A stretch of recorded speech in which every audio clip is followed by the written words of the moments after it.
Nithyanandam, welcome to all the Paramashivoham participants. Let's all settle down in our yoga mats and get ready for today's Nithyananda yoga. Yes, KAILASA LA male team, please settle down. Female team, please settle down.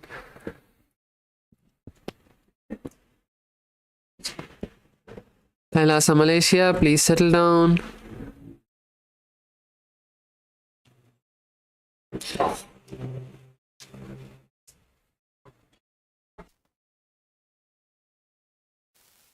KAILASA Malaysia, female side, please turn on the camera.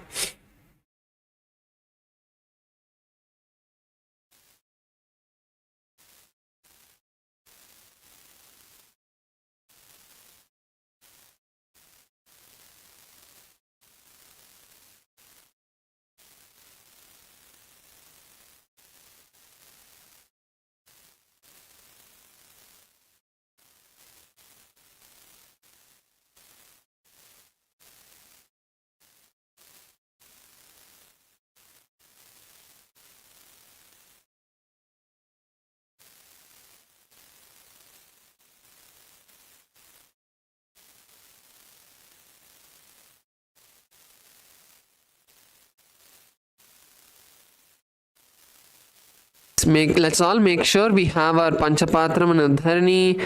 Please make sure you have your Vibhuti and Kumkum on your forehead. And if you're seated, let's get into a restful space. We have just about a minute to begin.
It's time for us to begin. Let's all sit with our head, neck, and spine in a straight line. Close your eyes. Take a moment to visualize Swamiji in your inner space. Let's take a deep breath and chant the Sadguru Vandanam.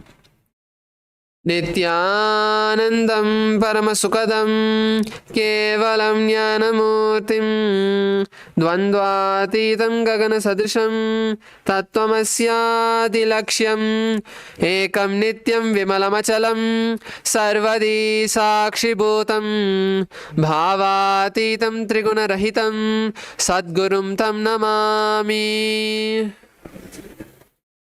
Next, we'll be chanting the Shiva Moola mantra Om Ham Hum Shivaya Namaha 11 times internally. All of you can chant internally the Shiva Moola mantra. We'll be chanting it aloud for all of you to follow along. Om Ham Hum Shivaya Namaha. Om Ham Hum Shivaya Namaha. Om Ham Hum Shivaya Namaha. Om Ham Hum Shivaya Namaha. Om Ham Hum Shivaya Namaha. Om Ham Hum Shivaya Namaha. Om Ham Hum Shivaya Namaha. Om Ham Hum Shivaya Namaha.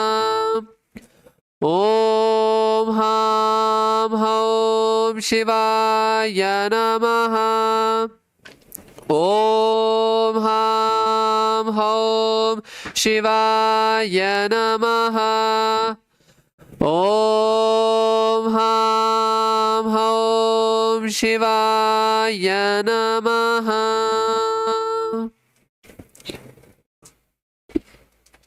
Now we can slowly open our eyes.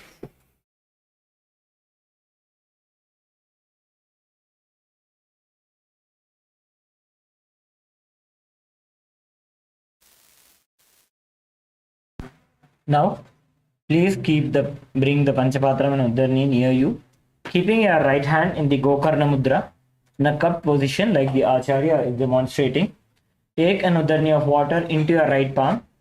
Sip the water from the base of the right palm along with the mantras. Om Atmatattvam Shodhayami Svadha. Take another Udarni of water. Om Vidyatattvam Shodhayami Svadha. Take another Udarni of water. Om Shivatattvam Shodhayami Svadha.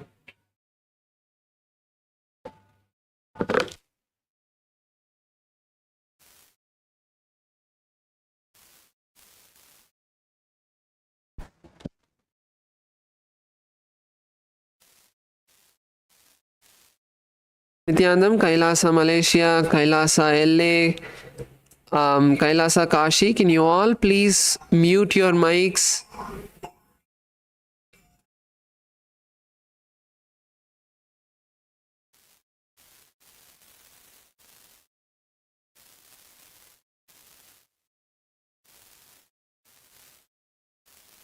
KAILASA Malaysia, male side, please mute your mic.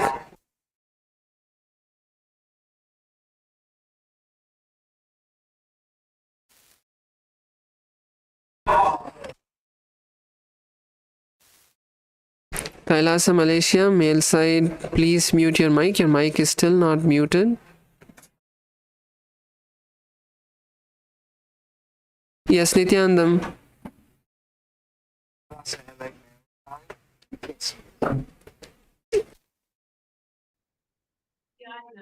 Okay, that's good.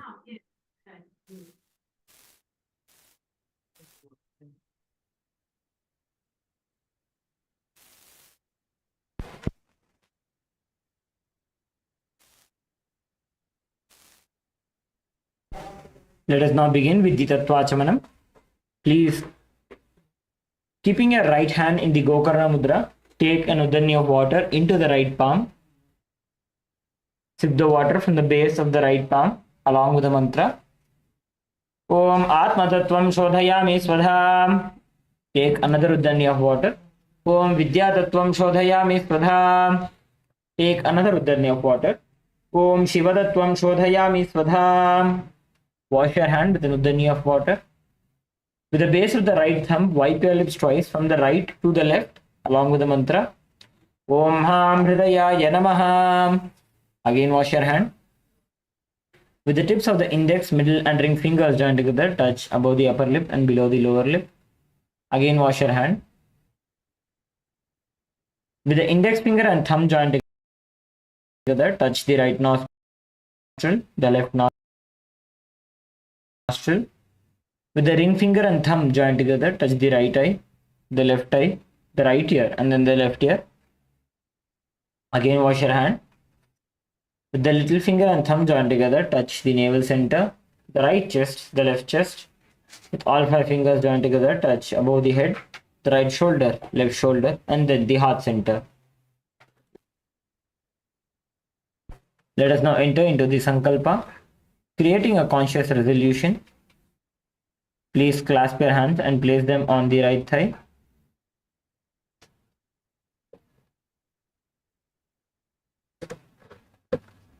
Om Mamopata Samasta Duridakshayadvara Bhagavat Sri Nithyananda Paramashiva Prityartham Sri Nithyanandeshwari Paramashiva Shakti Sameta Sri Nithyanandeshwara Paramashiva Prityartham Cha Subhe Shobhane Muhurte Adya Brahmanaha Dvidiya Parardhe Shri Shvetavaraha Kalpe Vaivastutamanvantare Ashtavimshatirame Nitya Yuge Pratame Pade Jambudvipe Bharatavarshe Bharatakhande Meroho Dakshine Parshve Shakabdhe Asmin Vartamane Vyavaharike Prabhavadinam Shishtyaha Samvatsaranam Madhye Vishwavasunama Samvatsare Uttarayane Lakshmi Venkateshwara Ritu Meshamase Shuklapakshe Saptamyam Shubhadithau Stiravasarayuktayam Pushyanaksatra Shulayoga गरजकरण एवं गुण विशेषण विशिष्टायाम अस्याम शुभ तिथौ श्री कैलासोन्नत द्वादशांत श्यामला पीठारूढ़ श्री मीनाक्षी सुंदरेश्वराभिन्न स्वरूप परशिवपुत्र रत्नकुमार गुरुमन्यतुल्यावतार श्री पार्वती स्तन्यपान लब्ध दिव्य ज्ञान विश्रुत सकल निगमागमसार भूत द्राविड वेद प्रवक्त्र श्रीमत् परमशिव करुणा समधिगत मुक्तामय चतुरश्रयाण गीयमान छत्र चामर श्री चिन्ह काहलादि समस्त बिरदावल्यलंकृत ज्ञान विज्ञान चक्रवर्ती सर्वजन संग सद्यो निर्वाण दीक्षा विद्यापवर्ग वर्ष विश्रान जीमूत परमत कलभ केसरी शैव सिद्धांत स्थापनाचार्य श्री राजाधिराज पांड्य महाराज गुरु क्षपण शाक्यादि महांधकार निवारण ज्ञान भानु वीक्षणा नरहारह ध्वजोच्छेदन पूर्वक श्रीमद ऋषभध्वज स्थापक शैव समय कर्त्रे सर्वज्ञ पीठारूढ़ श्री जगद्गुरु श्री ज्ञान संबंध देशिक स्वामी वागीश सुंदर माणिक्यवाचक स्वामिनाम अवतार भूत श्री ज्ञान संबंध स्वामी पुनरुद्धृत श्यामला पीठ सर्वज्ञ पीठ तृणवद्युत्तर द्विशततम गुरु महासन्निधान अरुणगिरि योगीश्वर परंपरागत अरुणाचल सर्वज्ञ पीठ गुरु महासन्निधान कैलास परंपरागत आदिपीठ कांची कैलास सर्वज्ञ पीठ त्रयस्त्रिंशदुत्तर द्विशततम गुरु महासन्निधान नित्योत्सव नित्य मंगल नित्य कल्याण नित्य रचित कैलास परंपरागत आदि कैलास नित्यानंद पीठ महासंस्थान महासिंहासन पीठ कर्त्र साक्षात् श्री परमशिव समुद्भूत कैलास परंपरागत वैवस्वत मनु इक्ष्वाकु हरिश्चंद्र भगीरथ श्रीरामचंद्र शूरसेन इत्यादि अनवच्छिन्न सार्वभौम चक्रवर्ती परंपरागत चतुष्षष्टि योगिनी मंडित चतुष्षष्टि संप्रदाय प्रवर्तक मनुधर्म शासन सूर्यवंश प्राप्त सर्वज्ञ पीठ सुरांगी साम्राज्य मूर्धाभिषिक्त चूड़ामणि साक्षात् श्री परमशिव समुद्भूत कपिल महागुरु पुनरुद्धृत महानिर्वाणी पीठ अष्टोत्तर सहस्र श्री महामंडलेश्वर साक्षात् श्री परमशिव समुद्भूत श्री महागणपति समारंभ अनवच्छिन्न पीठाधीश्वर गुरु परंपरा प्राप्त अटल पीठ अष्टोत्तर सहस्र श्री अटल पीठाधीश्वर धर्म मुक्ति स्वर्गपुर स्वर्ण पीठ त्रयोविंश गुरु महासन्निधान कैलास परंपरागत आदिपीठ सर्वज्ञ पीठ जगद्गुरु श्री कैलास पुनरुद्धारक श्री कैलास परमाचार्य श्रीमत् परमहंस परिव्राजकाचार्य वर्य सच्चिदानंद प्रणव स्वरूप श्रोत्रिय ब्रह्मनिष्ठ श्रीमद् जगद्गुरु श्रील श्री भगवत् श्री नित्यानंद परमशिव श्री ज्ञान संबंध देशिक परमाचार्य स्वामिनां प्रीत्यर्थम तेषां पादारविन्दयोः भक्ति सिद्ध्यर्थम गुरुकृपा कटाक्ष सिद्ध्यर्थम क्षेमस्थैर्य वीर्य विजय आयुरारोग्य ऐश्वर्यानाम् अभिवृद्ध्यर्थम धर्मार्थ काम मोक्ष चतुर्विध बल पुरुषार्थ सिद्ध्यर्थम समस्त दुरितोपशान्त्यर्थम समस्त मंगलावाप्त्यर्थम भगवत् श्री नित्यानंद परमशिव प्रसादेन सकुटुम्बस्य ज्ञान वैराग्य जीवन मुक्ति प्राप्त्यर्थम पूर्ण आरोग्य युक्त दृढ़गात्र योगिक शरीर सिद्ध्यर्थम परमशिव शक्ति आविष्करणार्थम नित्यानंद योगाभ्यासम करिष्ये. Please wash your hand with an uddharni of water. Om avaupasprisya.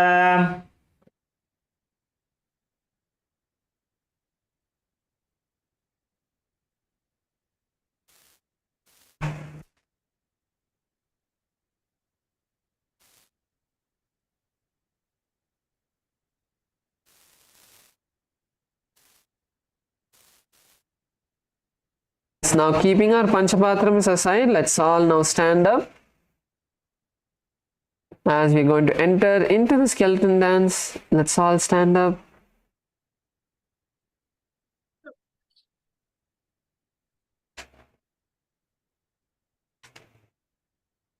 Now take a minute to bring the visualization of your entire body now becoming a skeleton.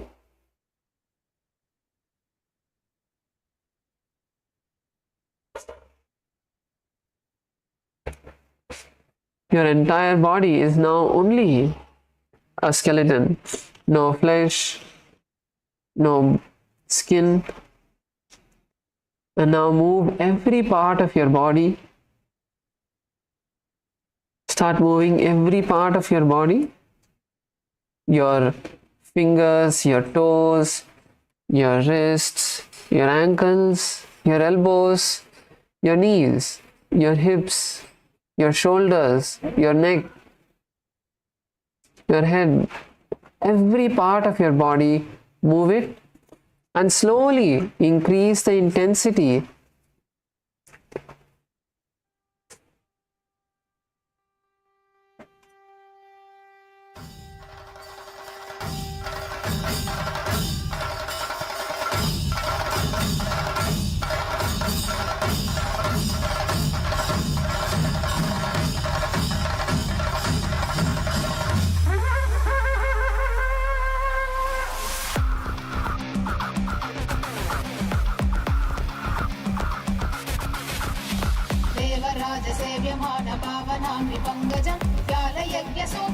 शेखरं कृपाकरं नारदादि योगी वृंद वंदितं दिगंबरं काशिकापुरादिनाथ कालभैरवं भजे. देवराज सेव्यमान पावनां पंकजं ज्ञानयज्ञ सूत्रमिन्दु शेखरं कृपाकरं नारदादि योगी वृंद वंदितं दिगंबरं काशिकापुरादिनाथ कालभैरवं भजे.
काशिवासलोकपुण्यपापशोधकं विभुं नीतिमार्गकोविदं पुरातनं जगत्पतिं काशिकापुरादिनाथ कालभैरवं भजे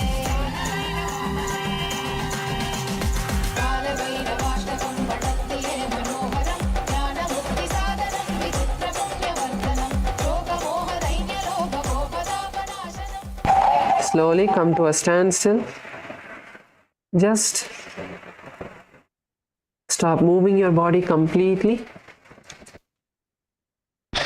Focus just on breathing in and breathing out.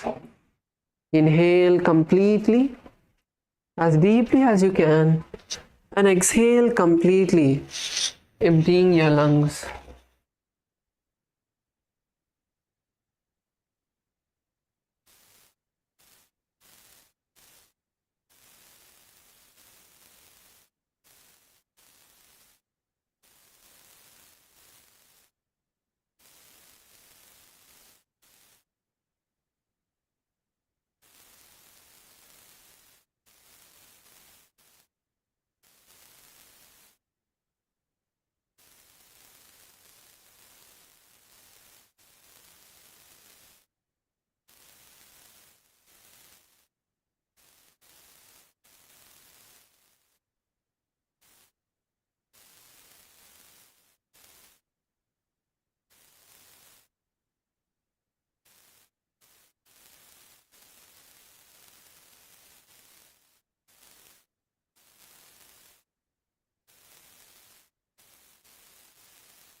It's already started yoga. This copy. Yeah, I get this copy. What is doing? You already missed. No, it's okay. It's somewhere.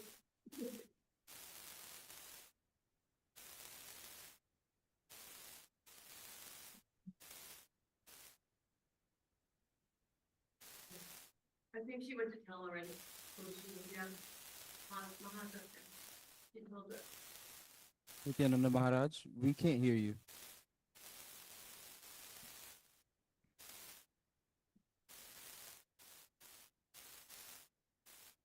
Nithyanandam, sorry for the technical glitch. Yes. Is Pratham Maharaj audible now? Okay. Yes, so the next asana, the first asana for today is Sashasana. So in Sashasana, you're going to first you're going to come to a plank position, and then you're going to bring your knees to your chest. So first take your right leg and bring your knee to your chest, contract your abdominal muscles, and then take it back. And then take your left leg and bring it as close as possible to your chest, and then take it back. So like this, alternate, keep alternating.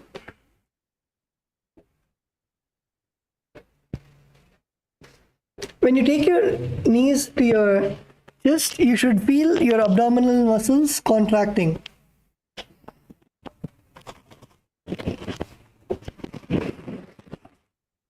Feel your abs contracting each time you bring your leg to your head.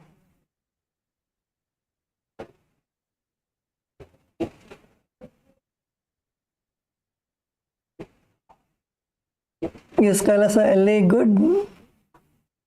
Kailasa Malaysia, Kailasa Salem, Kailasa Kashi. Okay, wonderful. So while you're doing this, visualize Swamiji in your inner space. Perform the Sahaja Kumbhaka, that is, inhale and exhale comfortably. Perform the Mula Bandha, contracting your perineum. And the Japa Om Nithyananda Paramashivo. And the Japa Shivoham. गजासन संस्थितो जानुद्वयमागुञ्च वारं वारं कर्तव्यं शशासनं भवति.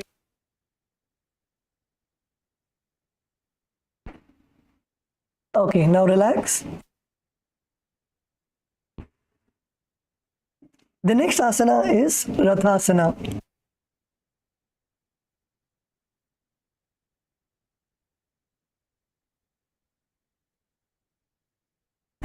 So in Rathasana, continue to remain in a plank position. And now you're going to place one foot. So bring your right foot forward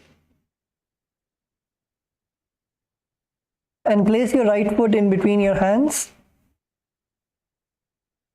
And now you're going to jump and switch your feet. So bringing your left foot forward and your right foot behind. Your left foot knee should be bent. Your leg should be in between your hands. Your knee should be bent. The leg at the back should be completely straight.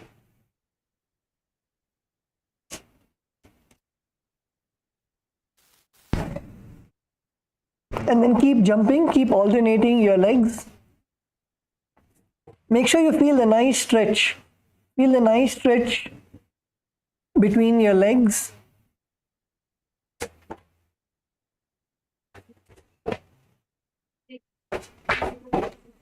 And bring your leg all the way in between your hands. Yes, Kailasa, LA, Jaredaya, good.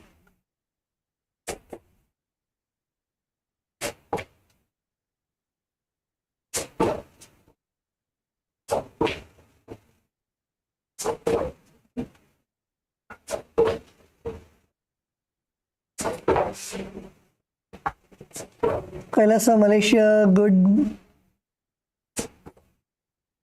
Come on, continue. It's getting hard.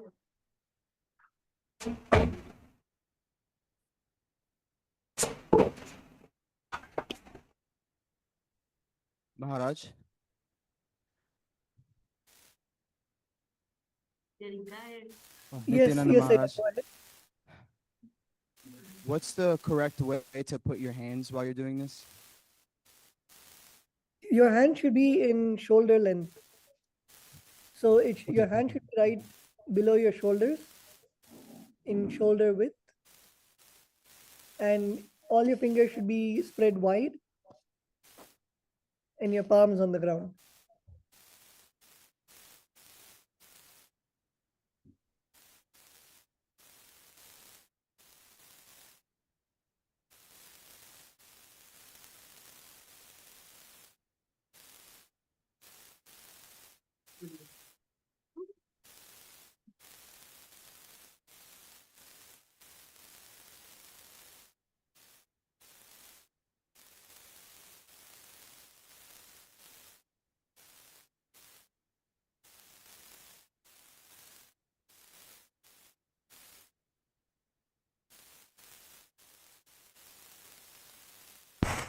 So in this asana, visualize yourself as the chariot. Visualize yourself as a running chariot. Perform the Sahaja Kumbhaka. Inhale and exhale comfortably. Perform the Mula Bandha, contracting your perineum. And the Japa Shivoham. गजासन संस्थितो एकैकं पादं पुरमार्गेण भ्रामयित्वा कर्तव्यं तथासनं भवति.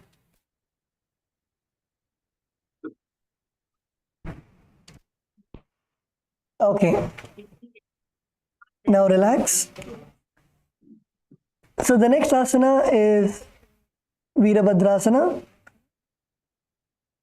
So now in Virabhadrasana, you're going to first stand up on your mat, and then you're going to step your right foot forward. Step your right foot forward and your left leg all the way back. Nicely spread your legs as much as possible.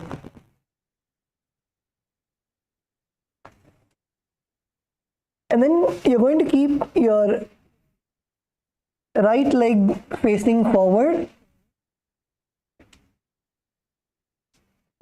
The leg which is behind your left leg, make sure that you're keeping it like in a 45-degree angle.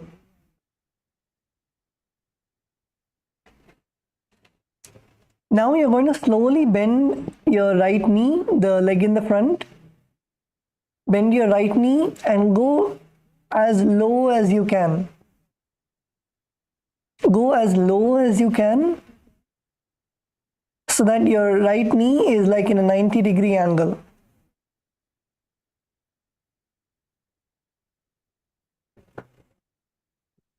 Yes, Kailasa, LA, Arvindaya, lower.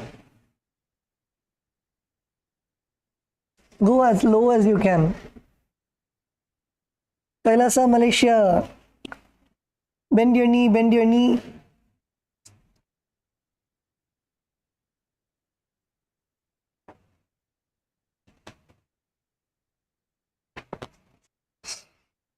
Kailasa Salem ஐயா உங்களோட முட்டியை நல்லா bend பண்ணுங்க. நீங்க நல்லா கீழே போகணும்.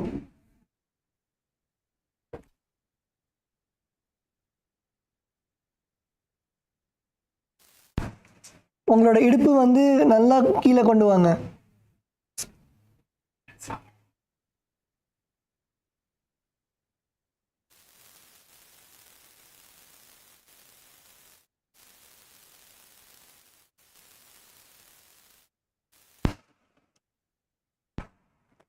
Kailasa Salem female team எல்லாரும் பண்ணுங்க.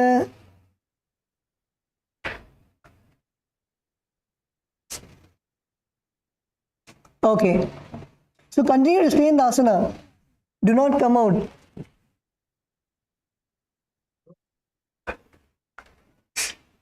Continue to stay in the asana. Feel the nice sensation in your thighs. Even if your thighs are burning, embrace the nice burn in your thighs. And now raise your arms up. Raise your arms up parallel to your ears. Raise your arms all the way up and gaze to the third eye. Look at your third eye. In this asana, we'll also be performing the Uddiyana Bandha. So pull your stomach in and up while you are doing the asana. So lift your arms up and pull your stomach inside. Go as low as possible.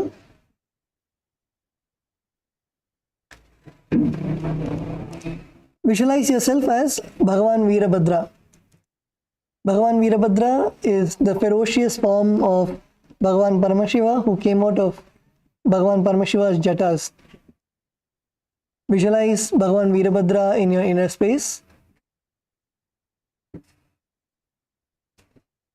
Perform the Sahaja Kumbhaka, inhale and exhale comfortably. And the japa Shivoham. वासिष्ठमथ कौण्डिन्यम् ऊर्ध्वकुक्कुटमेव च अष्टावक्रमथोत्थानं मयूरं सेतुबन्धनम् उत्तानपादं क्रौञ्चं च मरीचिं वीरभद्रकं नटराजं त्रिकोणं च सुप्ताङ्गुष्ठप्रसारणे.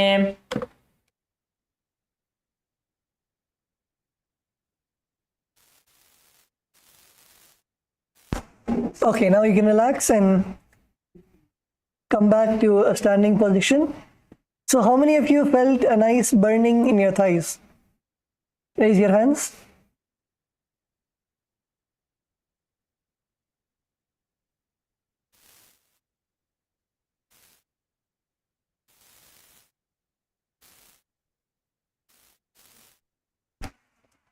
Okay. So now let's do the same asana on the left side. Let's do the same asana on the left side. So step your left foot forward this time. And keep your right foot at the back. Make sure that your left foot is facing forward. Your right foot is facing to the side.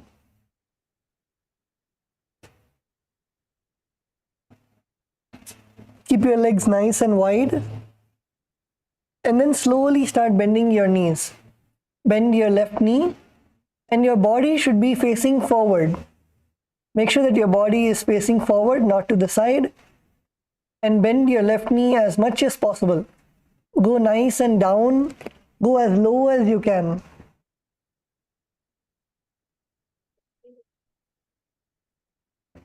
Bend, bend, bend.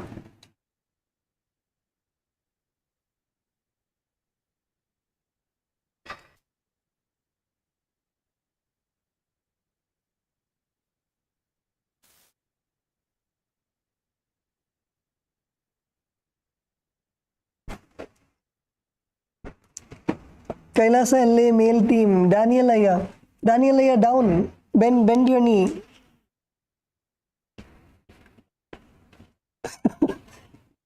Bend as much as you can.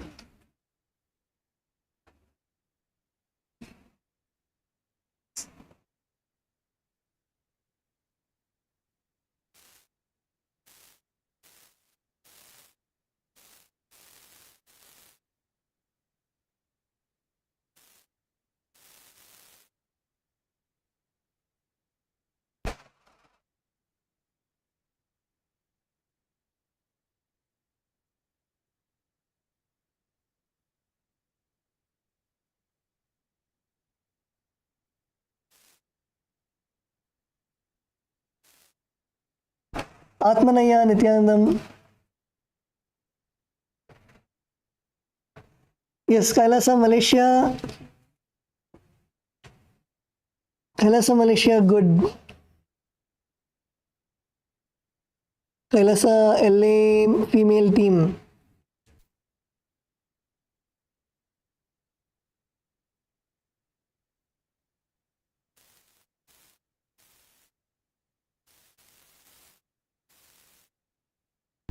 Okay, in this asana also, visualize yourself as Bhagavan Veerabhadra and perform the Sahaja Kumbhaka, inhale and exhale comfortably. Perform the Uddiyana Bandha, pull your stomach inside, pull your stomach in and up, and perform the Japa, Shivoham. वासिष्ठमथ कौण्डिन्यम् ऊर्ध्वकुक्कुटमेव च अष्टावक्रमथोत्तानं मयूरं सेतुबन्धनम् उत्तानपादं क्रौञ्चं च मरीचिं वीरभद्रकं नटराजं त्रिकोणं च सुप्ताङ्गुष्ठप्रसारणे.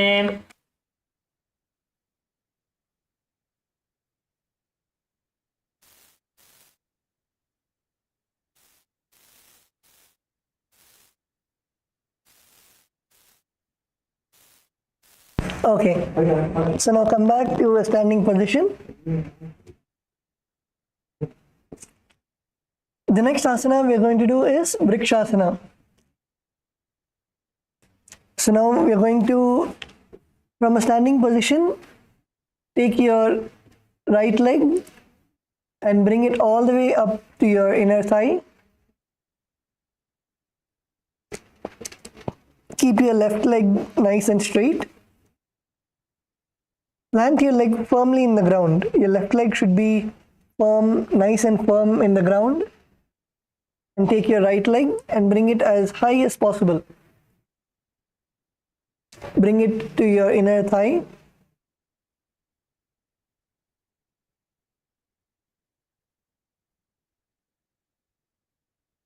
Now keep your hands in the Anjali Mudra in front of your heart center. Bring your palms together and slowly raise them above your head. Raise your arms above your head. Keep your balance. Gaze forward. Gaze at a single point in front of you. Visualize yourself as a tree. Visualize yourself as stable as a tree. Perform the Uddiyana Bandha. Uddiyana Bandha is pulling your stomach in and up.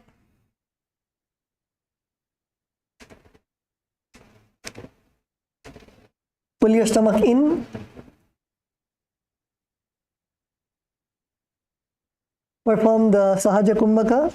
Inhale and exhale comfortably. And the Japa Shivoham. वामोरुमूलदेशे च याम्यं पादं निधायतु तिष्ठेत्तु वृक्षवद्भूमौ वृक्षासनमिदं विदुः.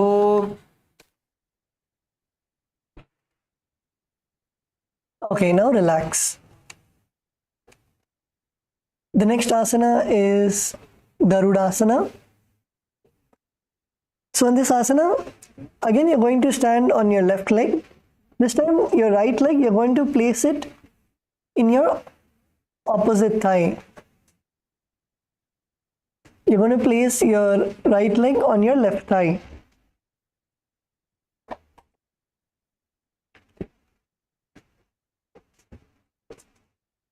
Yes, Kailasa, Malaysia, balance. Balance is very important in this asana.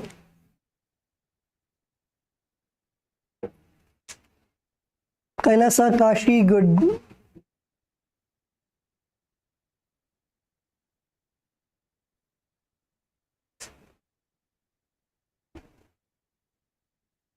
Kailasa Salem ஐயா கால் வந்து முட்டி பக்கத்தில் இருக்கக்கூடாது நீங்கள் வந்து இன்னும் மேலே எடுத்துன்னு வரணும்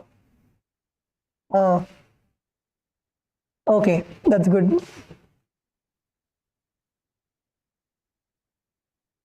Okay, in this asana, visualize yourself as Bhagavan Garuda. Bhagavan Garuda is the Vahana of Bhagavan Vishnu. Visualize yourself as Garuda. Place your hands in the Namaskara Mudra in front of your heart center. Perform the Sahaja Kumbhaka. Inhale and exhale comfortably.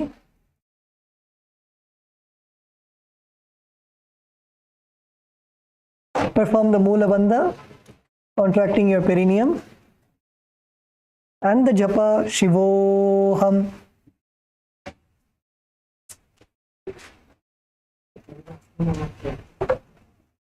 गरुडासनमावक्षे येन ध्यानं स्थिरं भवेत् सर्वदोषाद्विनिर्मुक्तो भवतीह महाबली एकपादमुरो बद्ध्वा एकपादेन दण्डवत् जङ्घापादसन्धिदेशे जानुव्यघ्रं व्यवस्थितम्.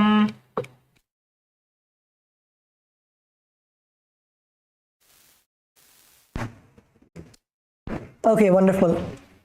So now let's on the other side.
Okay, can everyone see the Acharya now? Okay. Okay, let Tattva Maharaj repeat again. So, when you're doing the Uddiyana Bandha, first exhale completely. Exhale completely. And then pull your stomach in and up. So, below your ribcage, you will see that there is a hollow. You will create a hollow below your ribcage. And then when you inhale, automatically the bandha releases. Once you start breathing, the bandha will release. Again, if you want to hold the bandha, first exhale completely. And then pull your stomach inside.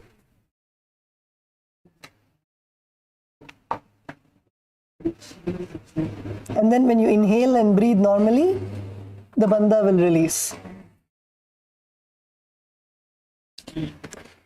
If you keep practicing, it will come. Daily when we do the Uddiyana Bandha, you will see you'll become more and more comfortable. Whenever you need to do the Bandha, immediately you can exhale and pull your stomach inside.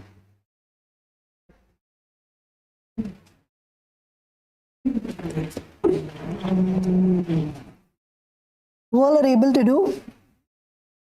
Can you raise your hands if you're able to do the bandha? If you're able to pull your stomach inside, can you raise your hands?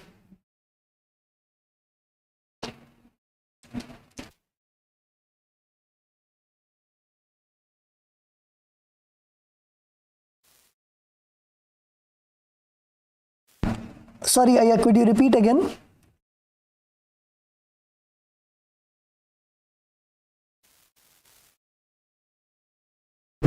Aya, could you repeat again? Can you repeat your question?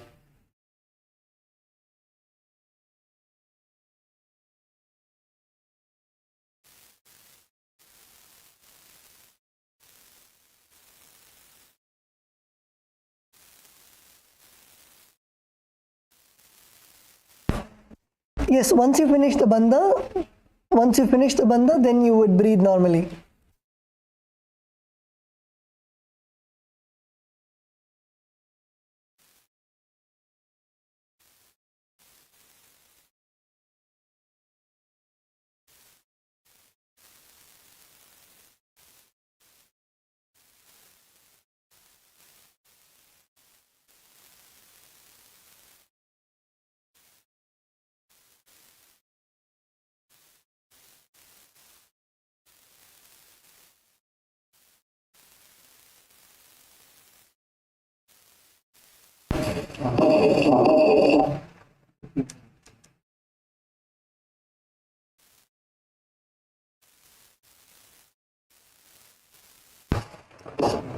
KAILASA LA, did you have any question? KAILASA LA female team.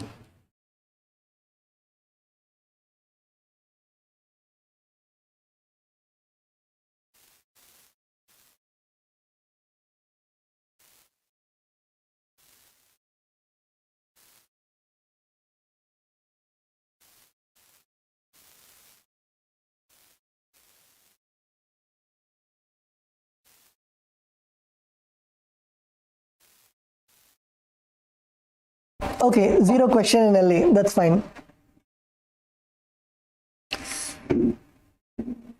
Okay, so let's now do the Vrikshasana on the other side.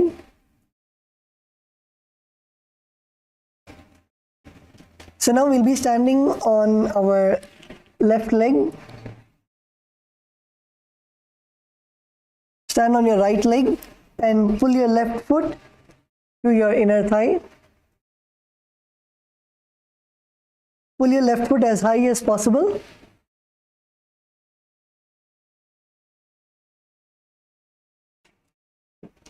And bring your hands in the Anjali Mudra to your heart center. And slowly bring both your hands above your head. Make sure that you're keeping your balance. Do not lose your balance.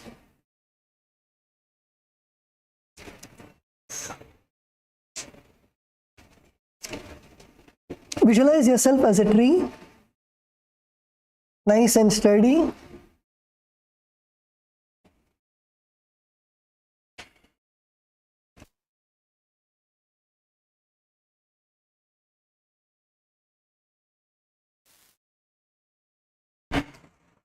And now you'll be performing the Sahaja Kumbhaka, that is inhale and exhale. After you exhale, once you exhale, then you'll perform the Uddiyana Bandha and Mula Bandha. Mula Bandha is contracting your perineum. So Uddiyana Bandha, once you exhale completely, first nicely inhale. Inhale nicely. Hold your breath for a few seconds. And then exhale. After you exhale, now pull your stomach in and up.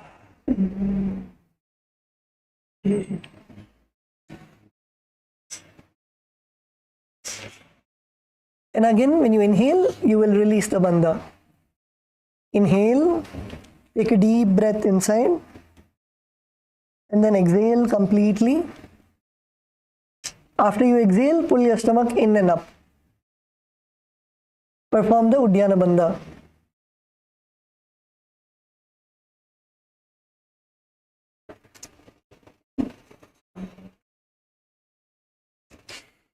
And perform the internal japa, Shivoham. वामोरुमूलदेशे च याम्यं पादं निधायतो तिष्ठेत्तु वृक्षवद्भूमौ वृक्षासनमिदं विदुः.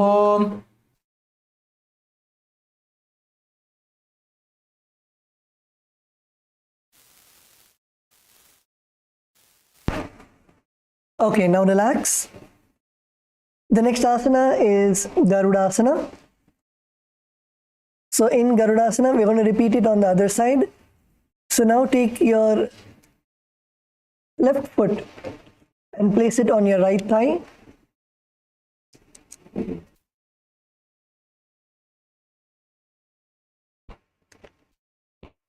Take your left foot and place it on your right thigh.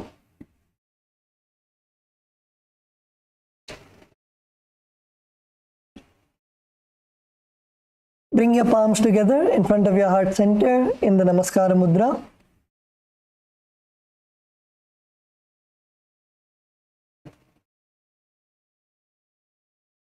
Visualize yourself as Bhagavan Garuda. Perform the Sahaja Kumbhaka. Inhale, hold your breath, and exhale comfortably. Perform the Mula Bandha, contracting your perineum. And the Japa Shivoham. गरुडासनमावक्ष्ये येन ध्यानं स्थिरं भवेत् सर्वदोषाद्विनिर्मुक्तो भवतीह महाबली. एकपादमुरु बद्ध्वा एकपादेन दण्डवते जङ्घापादसन्धिदेशे जानुव्यघ्रं व्यवस्थितम्. एतदासनमाकृत्य पृष्ठे संहारमुद्रया आराध्य योगनाथं च सदा सर्वेश्वरस्य च.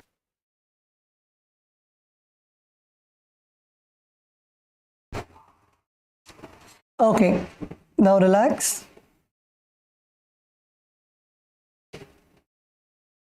The next asana is Trikonasana. So now first, step one leg back and one leg to the front, like how we had our legs in Virabhadrasana. One leg should be facing front. Keep your right leg front and your left leg back. Your front, the leg which you have stepped front, the toes should be facing the forward front direction. Your back toes facing sideways. Now keep your arms straight parallel to your shoulders. Keep your arms straight parallel to the ground. And now you're going to slowly bend to the front, where your front foot is there, and bring your hands right next to your foot and your other hands completely parallel to your body.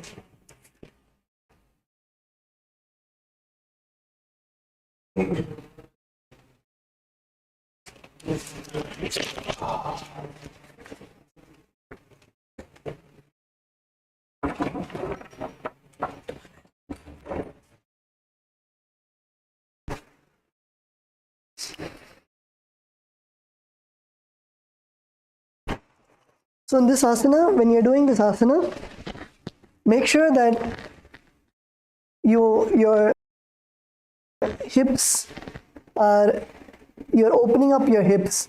Do not bend your body. Do not bend your body and try to touch. You should open up your chest and open up your hips so that your hands are completely straight. Your hand should be completely straight. It should not be bending. You should not be bending your back. Open up nice and open up your hips, open up your chest, and look at your hand which is on top.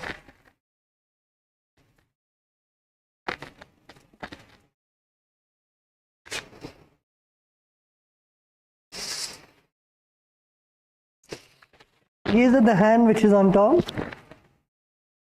and nicely extend your hand towards the sky.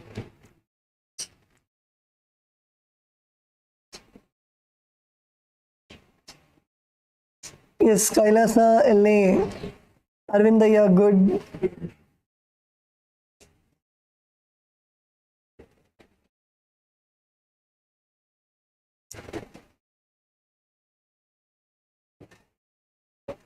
Kailasa, Malaysia, male team, good. Kailasa, Malaysia, female team. Yes, let's all get into the asana.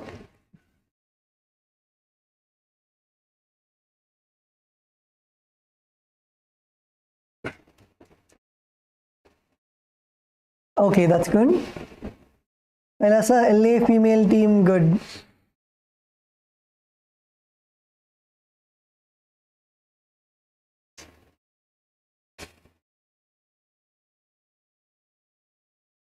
Okay, so in this asana, visualize yourself as a triangle.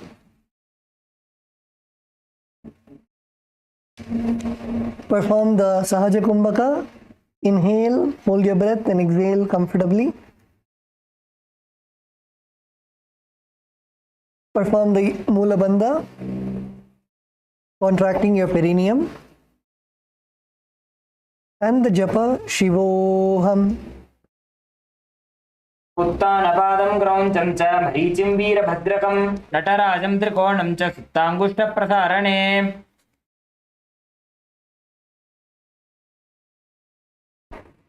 Okay, now relax. Now we're going to do Trikonasana on the other side. So this time step your left foot forward, your right foot back. Make sure that your left toes are facing forward. Your right toes are facing sideways. And now extend your arms parallel to the ground and slowly bend forward as much as possible, keeping your fingers right next to your feet. And make sure that your knees are straight. Do not bend your knees. Make sure that your knees are straight.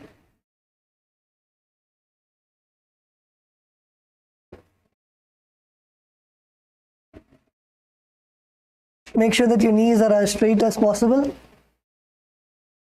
And extend your other hand all the way up to the sky. Open up your shoulders, open up your chest, open up your hips. Do not bend your back.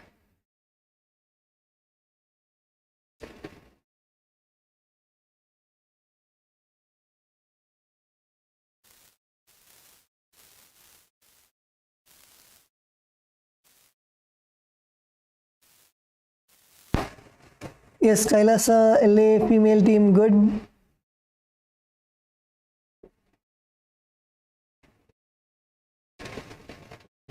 Kailasa, Malaysia.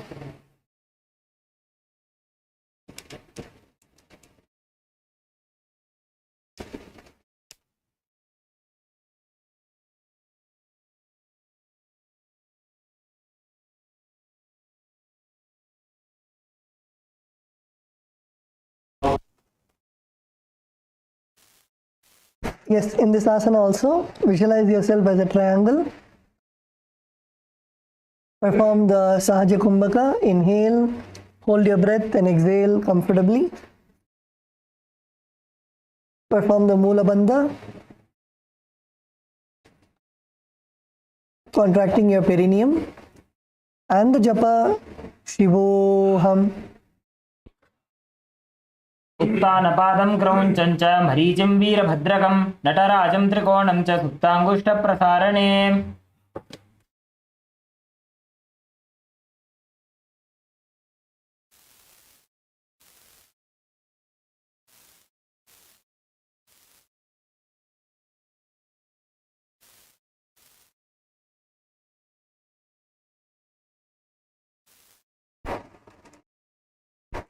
Okay, so now we are going to go to the next asana. The next asana is Angushtasana.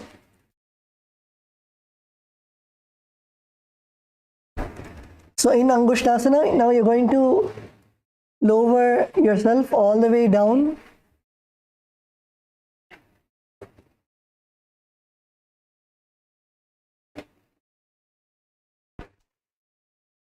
Before Angushtasana, let's finish the Nikuttaka Karana. So now, when you're standing, slowly bend your knees, keep your heels together.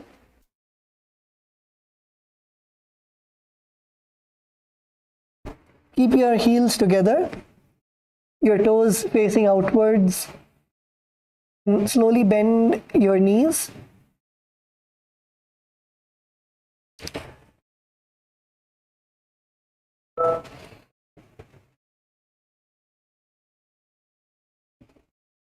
Now you're going to keep your hands, your heart center, your palms facing each other. Keep your hands in a way that your palms are facing each other. Now, slowly lift your right heel. Lift your right heel and make sure that your right hand is on top of your left palm. Lift your right heel. Make sure that your right palm is on top of your left palm. And then slowly switch. Switch and keep your left, raise your left heel and keep your left palm on top of your right palm. And keep switching.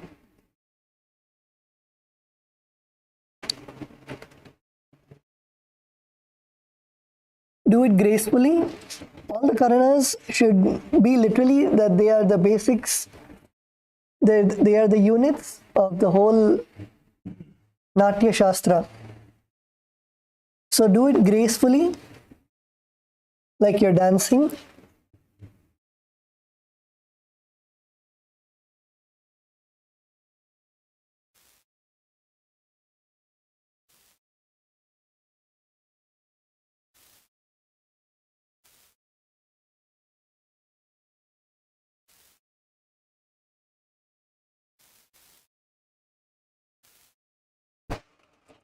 Okay, wonderful. You can now relax. Next, let's now go to Angushtasana. So now you're going to slowly lower yourself all the way down, sitting on your heels. Come on to your toes and sit on your heels, placing your perineum on your heels. Now keep your knees together and your palms together in front of your heart center in the Namaskara Mudra.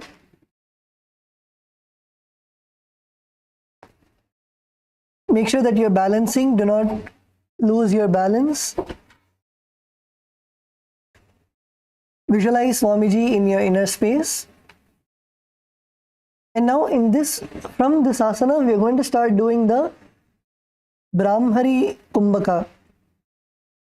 So the Brahmari Kumbhaka, you're going to inhale and exhale, making the sound of a bee. So hum like a bee when you're exhaling and inhaling.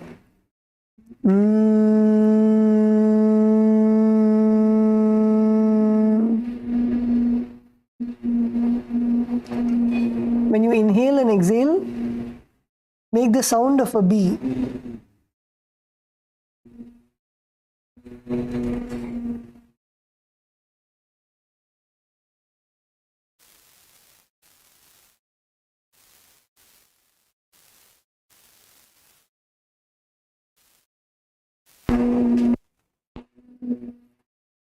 When you inhale and exhale, hum and make the sound of a bee.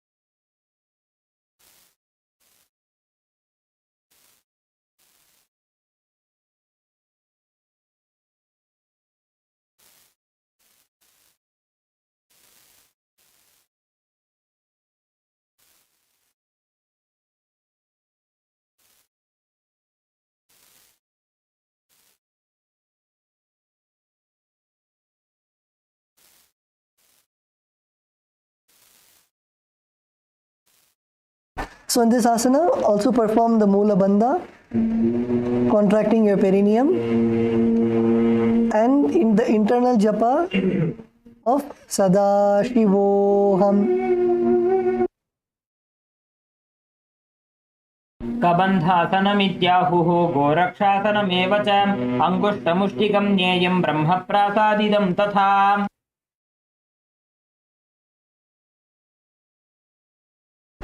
Okay, now relax. The next asana is Saurasana. So from the asana that we were in, Angushtasana, you're now going to step your left foot forward.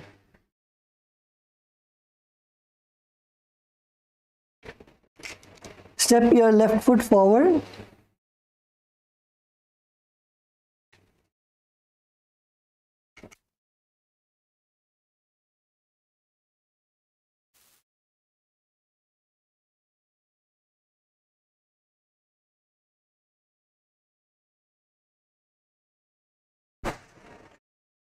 And now you're going to place your hands in the Varamudra.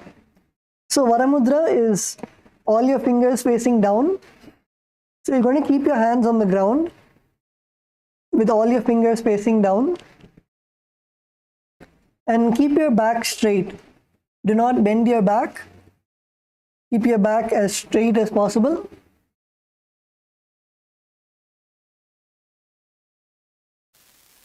Keep your back straight and place your hands in the Varamudra. Visualize Swamiji in your inner space. Leg straight. Kailasa Selam. உங்களோட கால் வந்து ஸ்ட்ரெயிட்டாக இருக்கணும், முட்டி ஸ்ட்ரெயிட்டாக இருக்கணும்.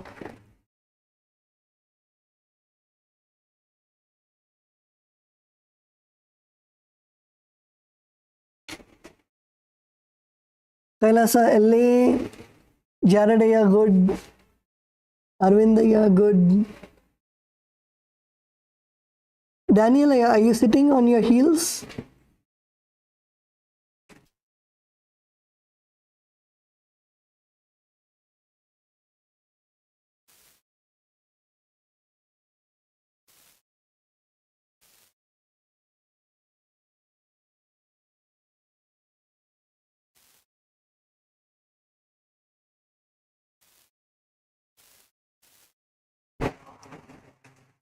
Yes, Sadashiva Maya, yeah, just because you're in the last row doesn't mean Tattva Maharaj cannot see you.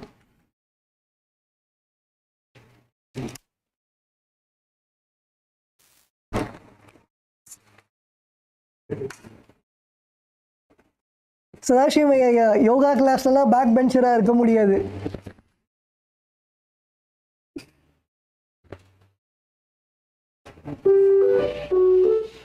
Okay. So in this asana, continue to perform the Brahmari Kumbhaka. Brahmari Kumbhaka is inhale and exhale, making the sound of a bee. So hum intensely when you are inhaling and exhaling.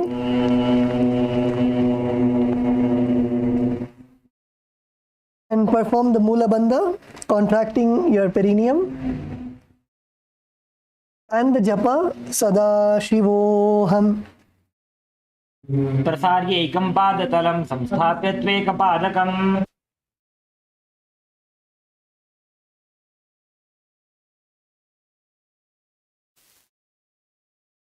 Yes, now we are going to be moving into the next asana, which is Vidunanasana. So now in Vidunanasana, from this current position that we are in, where we are stretching one leg in front of us, we are going to lean forward and down. And for example, if your right leg is stretched in front of you, then stretch your right hand and hold the right leg. So if your left leg is stretched in front of you, stretch your left hand and hold the left leg with your left hand. So with the right hand, if your left leg is stretched, then with your right hand, you're going to bring your right hand behind your back and hold your foot. So this is Vidunanasana. Let's visualize Swamiji in our inner space as we perform this asana. Balance here. Visualize Swamiji in your inner space, and let's chant the japa Sadashivoham in our inner space.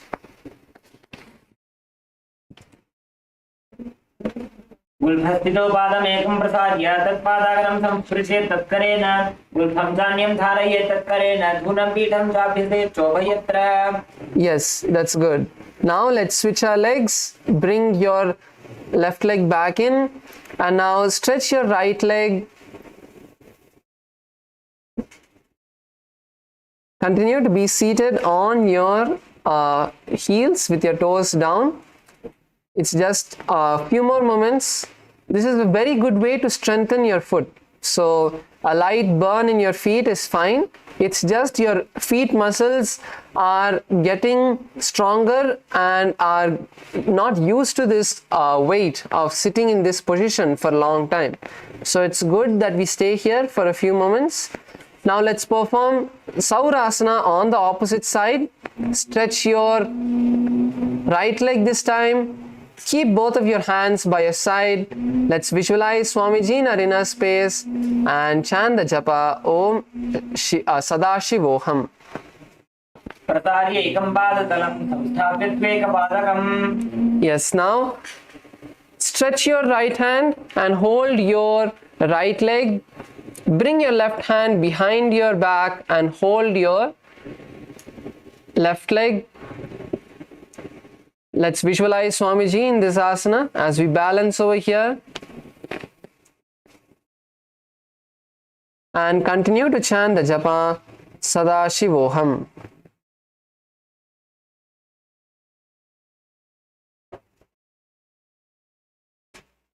गुल्फस्थितो पादमेकं प्रसार्य तत्पादाग्रं संस्पृशेत् तत्करेण गुल्फं चान्यं धारयेत् तत्करेण धूनं पीठं चाभ्यसेत् चोभयत्र. Yes, that's good. Let's all sit down for a moment. Just shake our legs out. Most of us stayed. That's good. So just shake your legs out a little bit. Let's loosen our feet.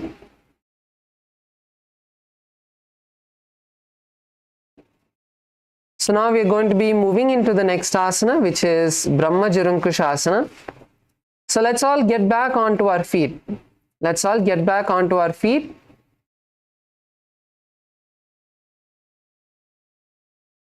Keep your knees raised and slightly apart.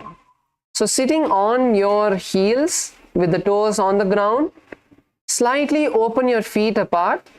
And you're going to place the back of your palms on the knees. Now we are going to visualize Swamiji and fix your gaze in the gap between your knees. So tilt your head down and lock your chin to the chest in Jalandhara Bandha and gaze to the floor in front of you. So we are going to also continue to perform the Brahmari Kumbhaka, which is the humming as we inhale and exhale. Continue to perform the Brahmari Kumbhaka. Let's balance here and continue to chant the japa Sadashivoham. पानी होए वैसे एड़ी तो गुदा निवैसे कोरपक थल्या की माहिली आयस माहेरा शेमिली. Yes, that's good. Now lower your knees to the mat. Let's lower our knees to the mat as we enter into the next asana, which is Kapilasana. So now in Kapilasana, we are going to be seated with our toes on the ground, heels raised, and seated on your heels. So it's not like Vajrasana, your toes are still on the ground, your heels are raised, and you're sitting on your heels. Your hands are going to be on the respective knees.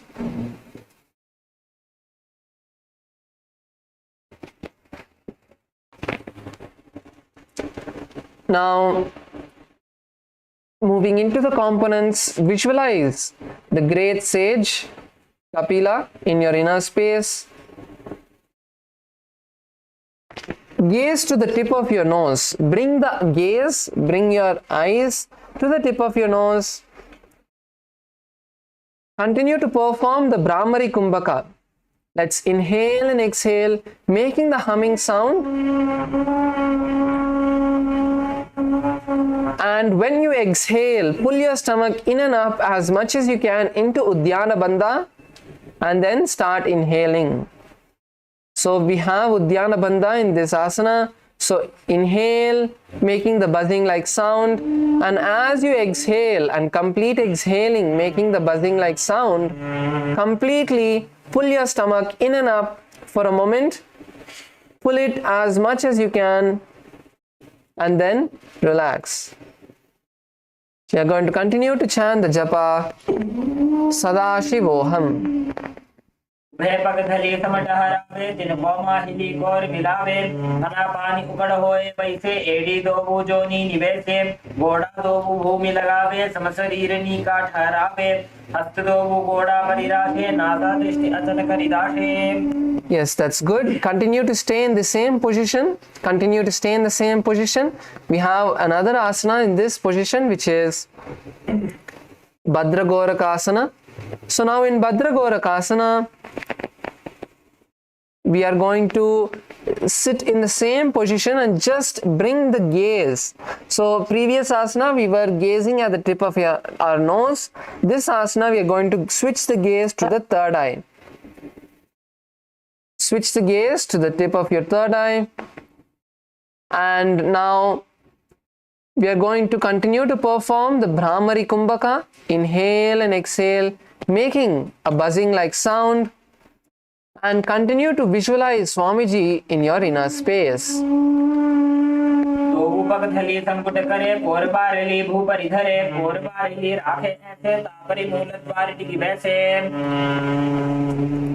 Yes. Now we move into the next asana, which is Suryasana. So now raise your knees off the mat. From the seated position that we were in, raise your knees off the mat. And now we are going to bring your little fingers, thumb and wrist together, forming the Padma Mudra. Little finger, thumb and wrist together. And now slowly raise your hands above your head and tilt your head upward as well as you gaze at the ceiling. Let's balance over here. Visualize Lord Surya in your inner space, or you can visualize the sun in your inner space. Continue to perform the Brahmari Kumbhaka and chant the japa Sadashivoham. एडी दो बुगदातरी आने फना पानी बैठक पुनिठाने गोड़ा जंघा अधर करी रहे आड़े वाम इसी विधि कहे. Yes, relax. Let's relax our toes. Be seated in a comfortable position as you sit on your heels. Keep your toes flat.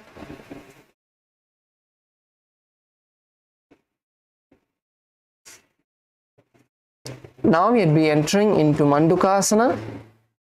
So in Mandukasana, from this position we are going to slightly bring our heels outside of the hips.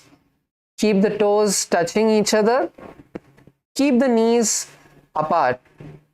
So widen your knees. Keep your heels outside of your hips. And keep the toes touching each other.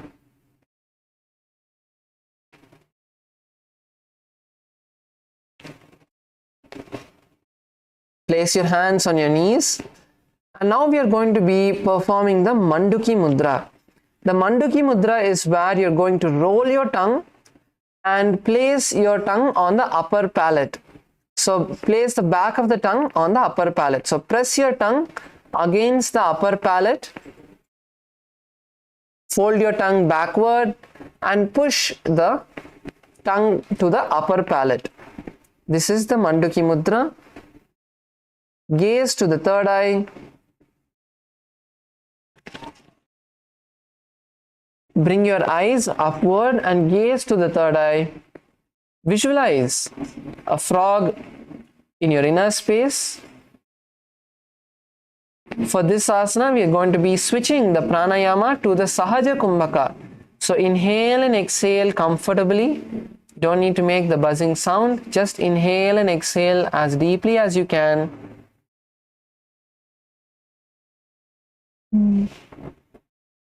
And we are going to perform the Mula Bandha, tightening the perineal muscles, and chant the japa Sadashivoham.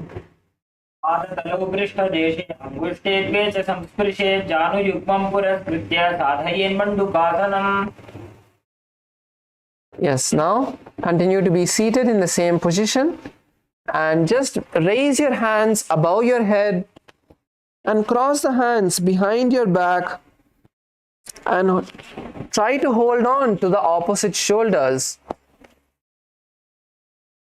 Be seated in the same position. Be seated in the same position. Keep your toes flat. Sit on your heels. Raise your hands above the head and cross them behind your back and try to touch your opposite shoulders.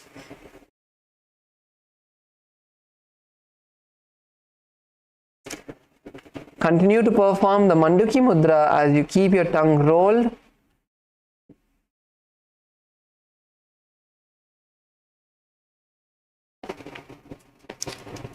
And pressed against the upper palate.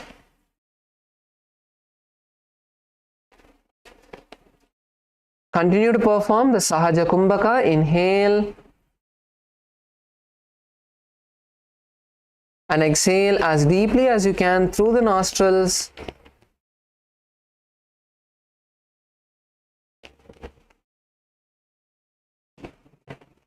And we are going to chant the japa Sadashivoham. मंडूकासन मध्यस्थं गुरुपराभ्यां धृतं शिरः एतद्भेकवदुत्तानम् एतदुत्तान मंडूकम्. Slowly lower your hands down. And now we are going to be moving into the next asana, which is Simhasana. So in Simhasana, we are going to be crossing our feet behind. We'll be showing it from behind as well. So cross your legs, and then you're going to sit on your heels. Place your hands on your knees. Cross your legs, sit on your heels, and place your hands on your knees.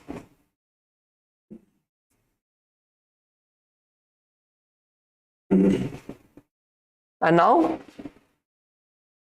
exhale forcefully as you stick your tongue out. Exhale forcefully and stick your tongue out. Gaze to the tip of your nose and visualize the lion.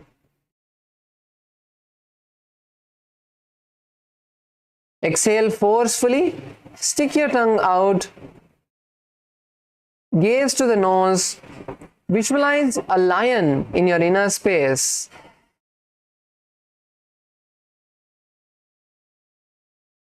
Perform the Mula Bandha, tightening the perineal muscles. Come on, let's all exhale forcefully. Pull your stomach in and push the air out. Exhale forcefully and continue to internally chant the japa of Sadashivoham. दक्षिणं सव्यगुल्फेन दक्षिणेन तथेतरम् अस्तौ जजान्वो संस्थाप्य स्वाङ्गुलीश्च प्रसार्य च व्याप्तवक्त्रो निरीक्षेत नासाग्रं सुसमाहितः सिंहासनं भवेदेतत् पूजितं योगिभिः सदा. Yes, let's relax. Uncross your feet, uncross your legs.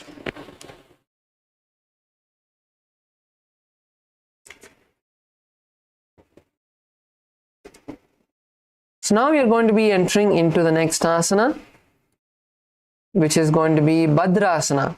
So in Bhadrasana, once again, we are going to be keeping our feet behind us, sitting on our heels. Keep your toes flat. Keep your feet together.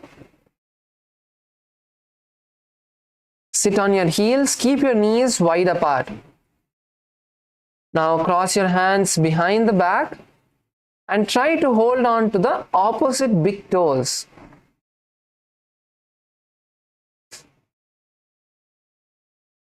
So with your right hand, hold your left hand big toe, and with your left hand, hold your right leg's big toe. Cross your hands behind you, hold your big toes, and bring the gaze to the tip of your nose.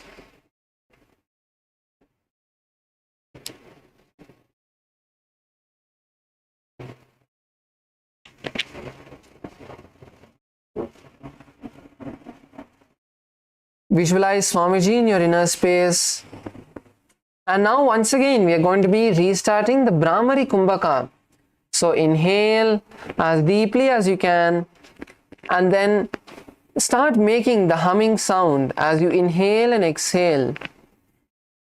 Inhale, make the humming sound as you inhale, and then as you exhale, make the humming sound as well.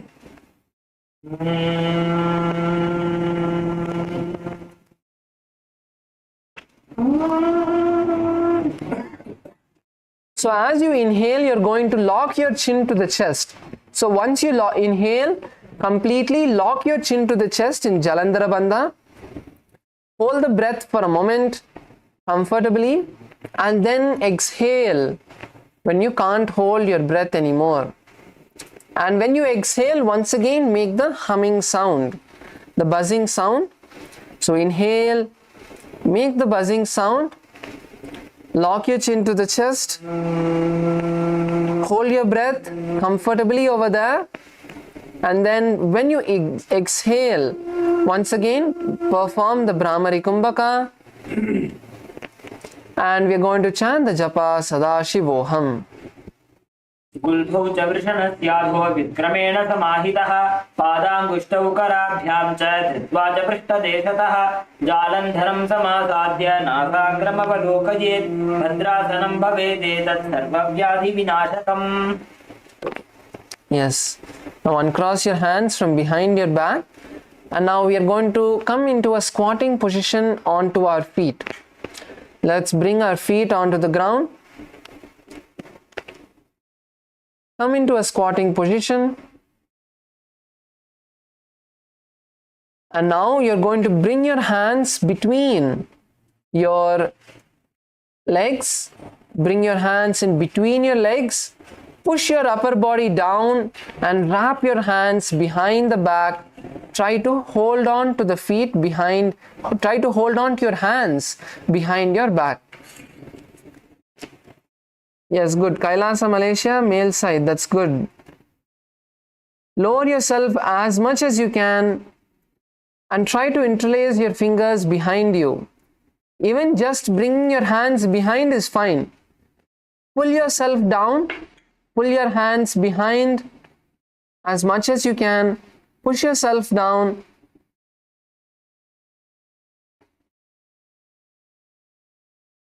Yes, good. Male side. Kailasa LA, male side. That's good. Kailasa Salem, male side, female side. That's good.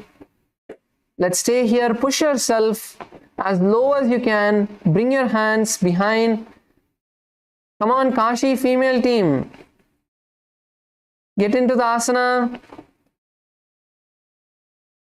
This is a very nice stretch for your shoulders.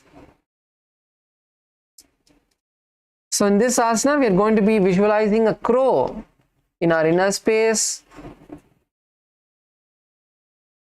Bring your gaze to the tip of your nose.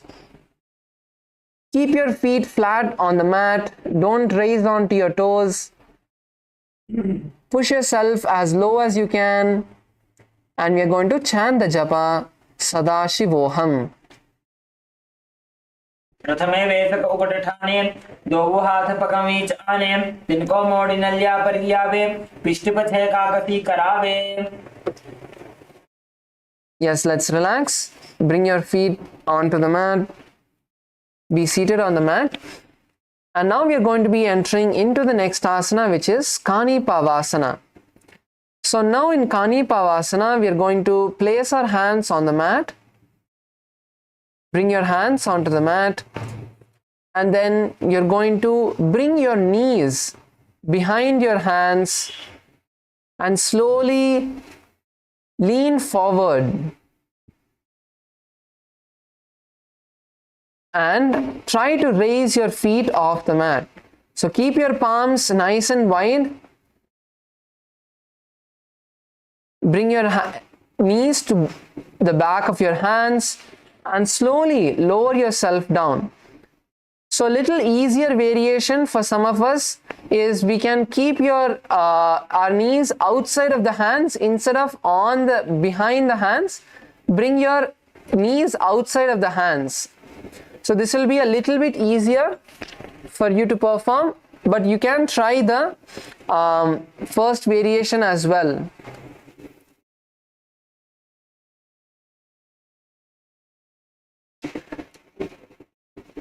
So bring your knees onto your hands, slowly lean forward.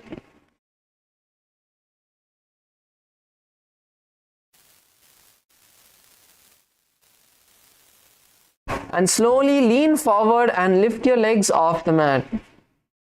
Let's try to balance here for a few more moments.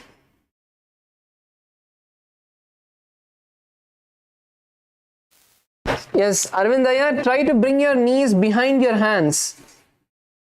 Yes, Kamriaya, Jaredaya, that's good. Come on, Kailasa LA, female side. Let's get on to our hands. Try to perform either variation, but try something. Let's take this time to try the asana. Don't just be seated thinking it's difficult. Yes, good. Kailasa, Malaysia, male side, that's good.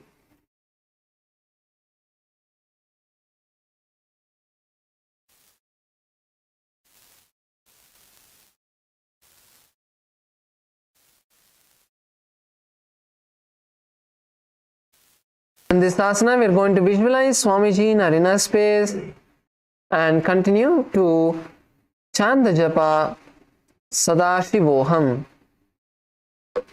आसन को गुण आठी दुष्टता होई तो आठी होई.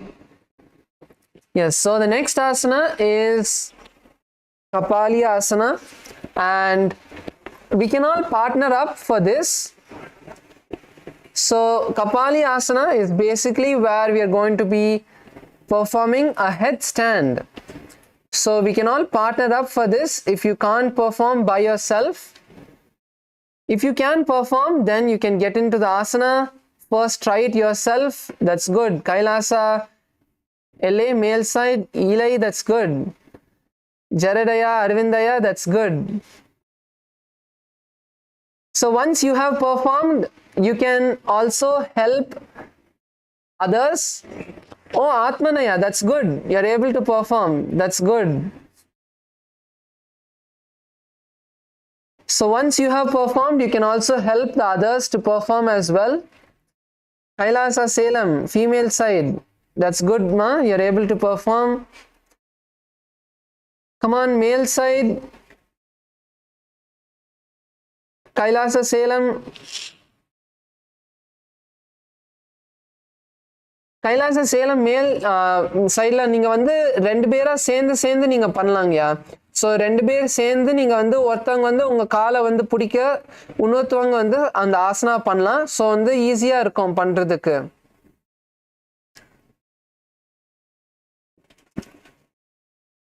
Come on, Kailasa Malaysia, female side. Kailasa Kashi, female side.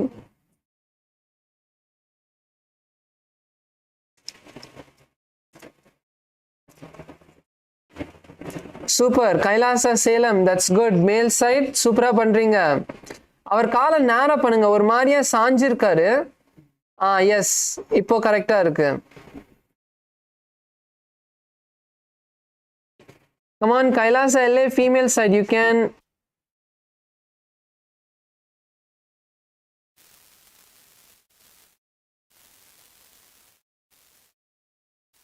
You can partner up to perform the asana.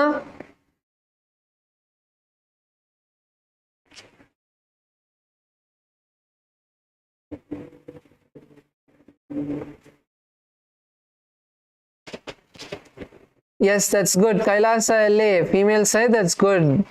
Rest of all of you should also do. Come on, try the asana. Let's try the asana as much as we can.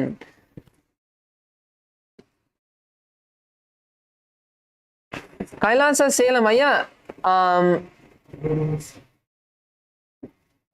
கரெக்டா பண்றீங்க, கரெக்டா பண்றீங்க. பண்ணுங்க.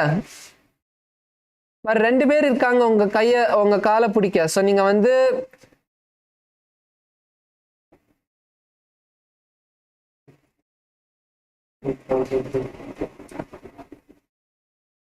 Super.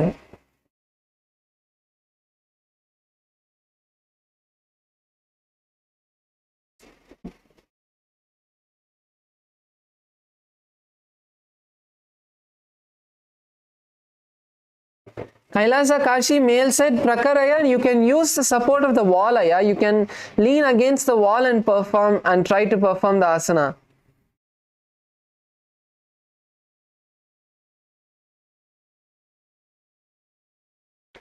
Kailasa Kashi, female side, you can partner up and do so that one person can hold your legs.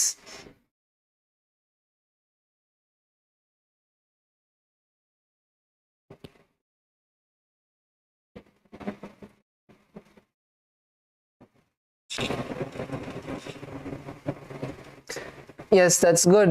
So in this asana, we are going to be visualizing Swamiji in our inner space.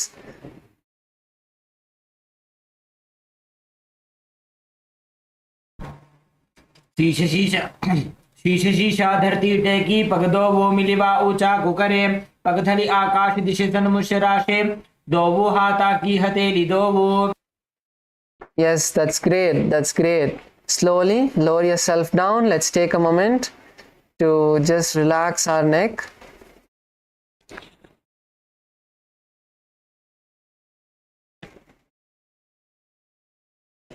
Just move your neck from side to side. Give it a gentle rotation. Turn your neck from side to side.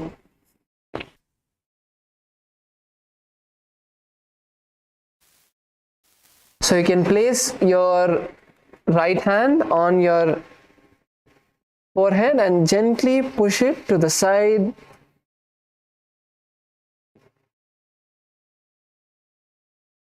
Same way you can do for the left side as well.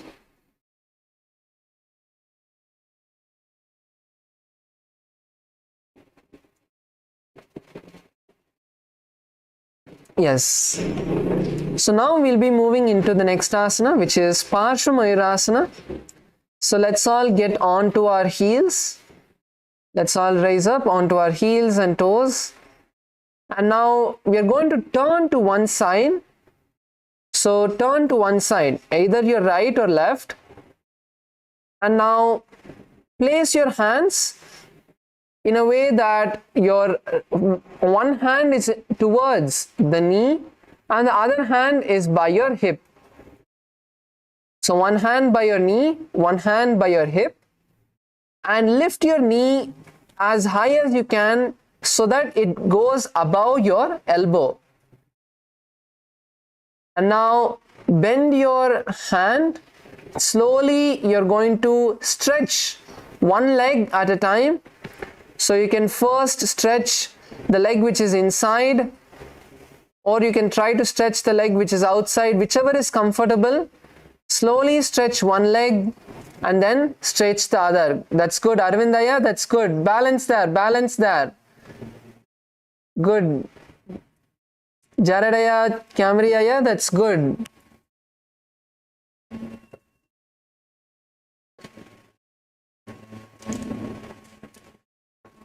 Good. Kailasa, Malaysia, male side, that's good. Good. Kailasa, Malaysia, female side, that's good. Some of you are able to perform.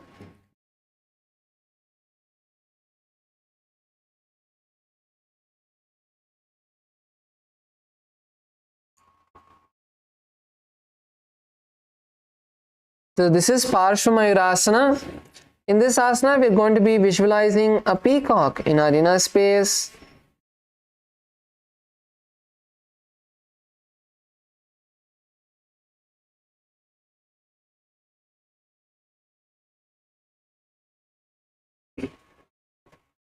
Let's take a few more moments to try.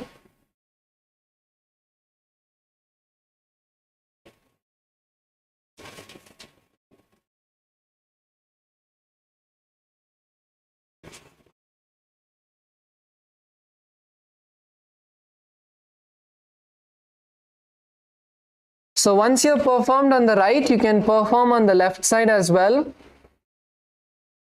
So once you've performed on the right, you can perform on the left as well. So once again, twist your body nicely to one side.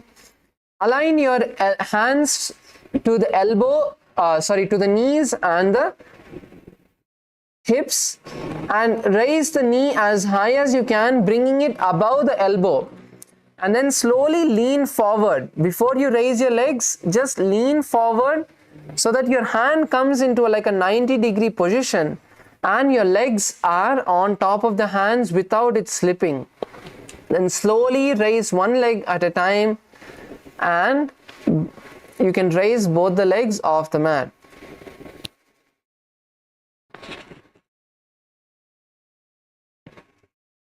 Come on, Kailasa LA female team. Let's try the asana.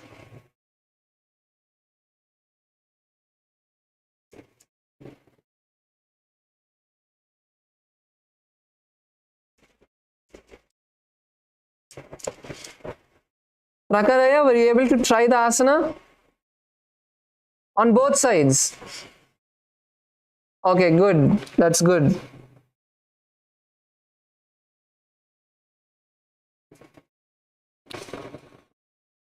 So in this asana, we are going to be visualizing a peacock in our inner space as we perform this asana, and continue to breathe nice and deeply.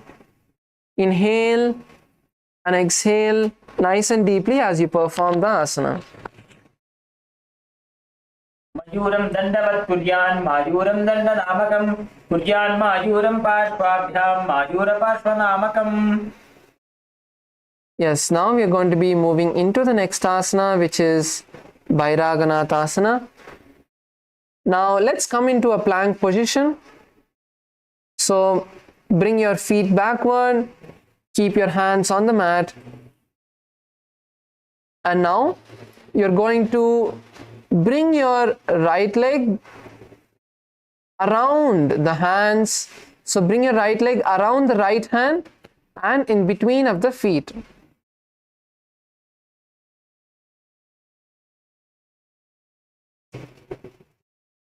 Bring your right hand around under the right leg, and now push your hips forward. So you want to push your hips as low as you can and lift your chest up. So lift your head up, lift your chest up, keep the knee off the mat, keep the knee of the stretched leg behind you off the mat. Push your hips down as much as you can, lift your chest up as high as you can. Visualize Lord Kala Bhairava in your inner space. So if it's difficult for you to keep your back leg off the ground, you can place it on the ground if you need, but try not to, because only if you raise the leg up, you're going to get the nice stretch in your hips. Good. Kailasa LA, male side. Good. Let's all stay in this asana for a few more moments. Yes, good. Kailasa, Malaysia, female side and male side. That's good. Kailasa, Kashi, male and female side. That's good. Yes, Kailasa, Salem. Also, all of you are performing correctly. So in this asana, visualize Lord Kala Bhairava in your inner space. We are going to be performing the Rechaka Kumbhaka. So Rechaka Kumbhaka is exhale completely, hold your breath as long as you can, as comfortable as you can, and then inhale. So you're leaving a break between your the exhalation and inhalation. You'll be keeping your lungs empty as long as you can, as comfortable as you can.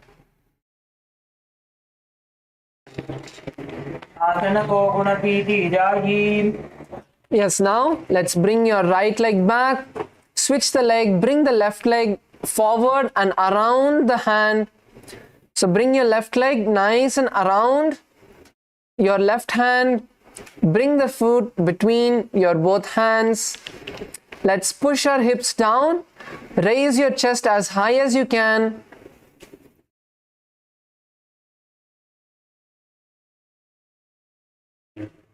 Once again, visualize Kala Bhairava in your inner space.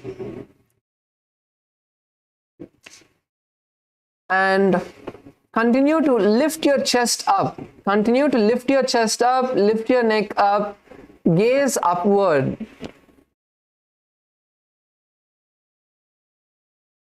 So in this asana, we are going to continue to perform the Rechaka Kumbhaka as we exhale completely, hold the breath as comfortably as we can, and then inhale again.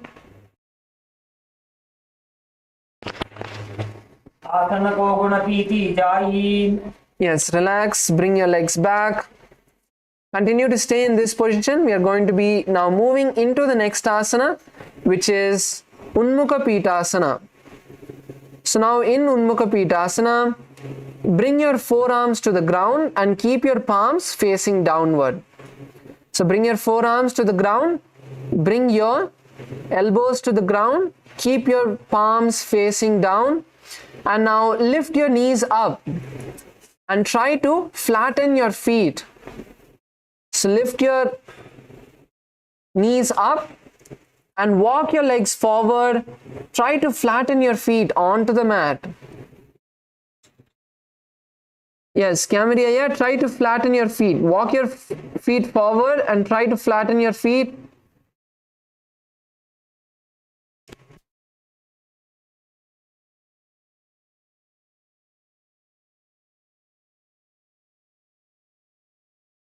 Yes, Paratatvaya, come on. Push your heels to the ground. Try to touch your heels to the ground. Yes, let's all stay here. Come on, Kailasa, Malaysia, female team, let's stay here. So in this asana, visualize Swamiji in your inner space and continue to internally chant the japa of Shivoham.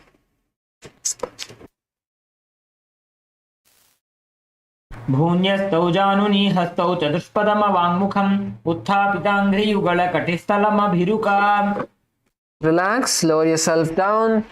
And now we are going to be moving into the next asana, which is going to be Vashishthasana. So let's come into a plank position. Come on, this is going to be the last asana for today. Get into a plank position. And now you're going to turn to one side. So let's start with our left side. So turn to your left side, raise the right hand as high as you can, and we are going to balance here. Keep your hips in the middle position. You don't want to keep your hips too high or too low. Open your chest nice and wide. Yes, Kailasa LA, male team, that's good. Kailasa LA, female team, that's good. Let's stay here.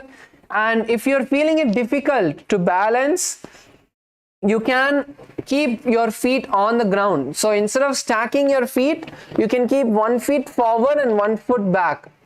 So that will help you to get a little bit more balance. Let's balance here. Just a few more moments. Let's balance here as we continue to perform the Rechaka Kumbhaka and chant the japa Sadashivoham. Come on, let's stay here.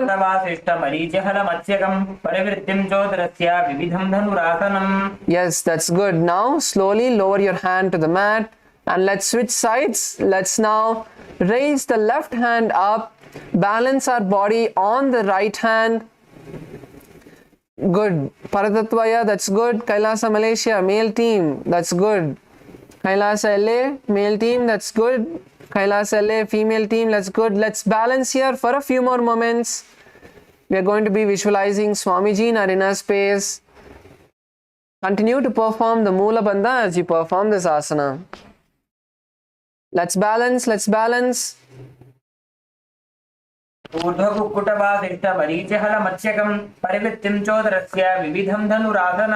Yes, that's good. Now let's all lay down on our back as we enter into Shavasana.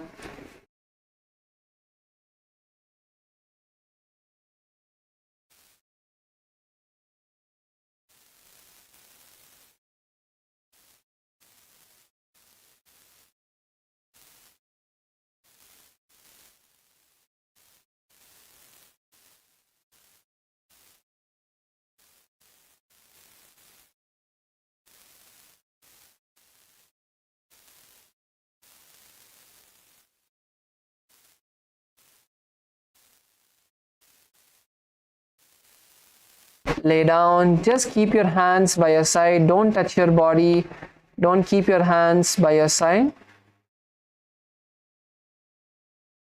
Just relax your body completely. Don't touch yourself, don't touch others. Just relax your body completely. Stop all of the restlessness. Just become still, stable, completely stopping all the movements of your body.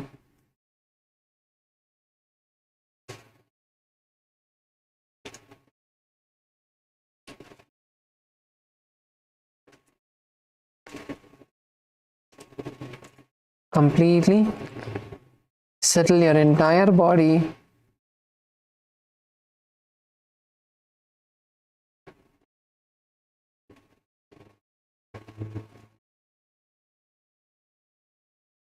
Breathe in and breathe out as deeply as you can.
from every part of your body, unclench from the thoughts as well.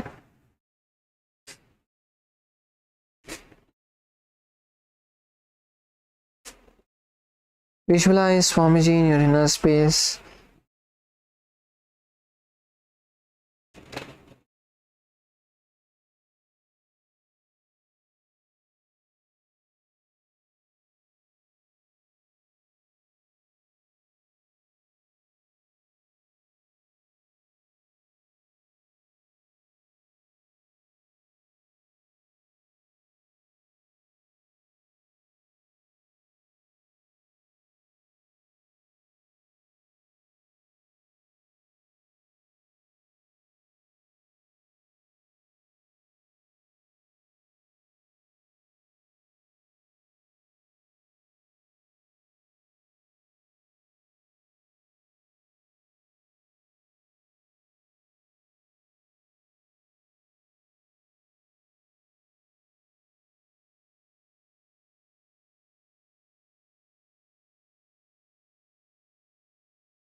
Now, let's slowly bring awareness to our entire body.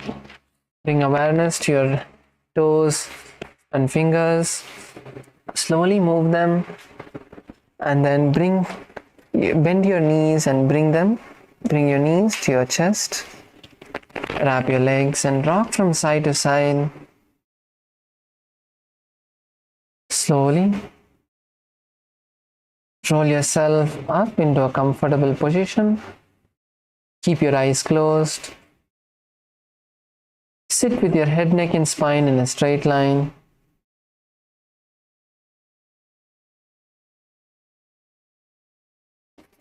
Bring your hands together in front of your heart center. Close your eyes. Let's take a deep breath, visualizing Swamiji, and chant the Purna Mantra. Om Purnamadav Purnamidam Purnat Purnamudachyate Purnasya Purnamataya Purnamevavashishyate Om Shanti Shanti Shantihi Harihi Om Tatsat Sarvam Bhagavat Shri Nithyananda Paramashiva Padukarpanamastu Om Nithyanandam. Thank you all. Hope all of you enjoyed today's Nithyananda Yoga session, and the next session timings will be announced by the Acharyas. Thank you all. Nithyanandam.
Yes, Nithyananda. So we just finished 108 asana sequence, the Prathama Nyasa Grama.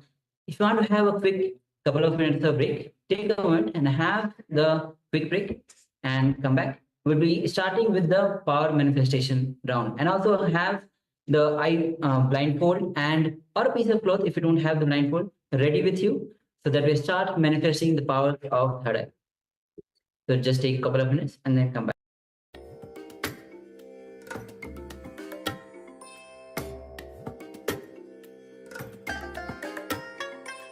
I bless you all. Let you all open all your three eyes and manifest the powers of Mahasadashiva. Om Nithyananda Paramashivoham. Om Nithyananda Paramashivoham. Om Nithyananda Paramashivoham. Om Nithyananda Paramashivoham. Om Nithyananda Paramashivoham. Om Nithyananda Paramashivoham. Om Nithyananda Paramashivoham.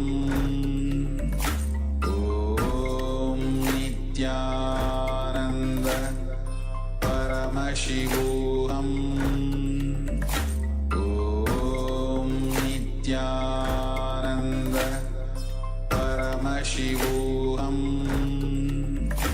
Om Nithyananda Paramashivoham.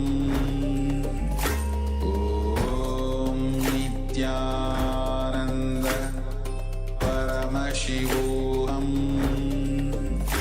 Om Nithyananda Paramashivoham.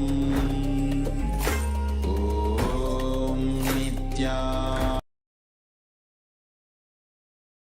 Nithyanandam Paramasukadam Kevalam Jnanamurtam Dvandvatītam Gagansadrisham Tattamasya-dilaksham Ekam Nityam Vimaramachanam Sarvadhi Sakshibhutam Bhavatītam Triguna-rahitam Sadgurum Tam Namami. Yes, Nithyananda, all of you. Nithyananda.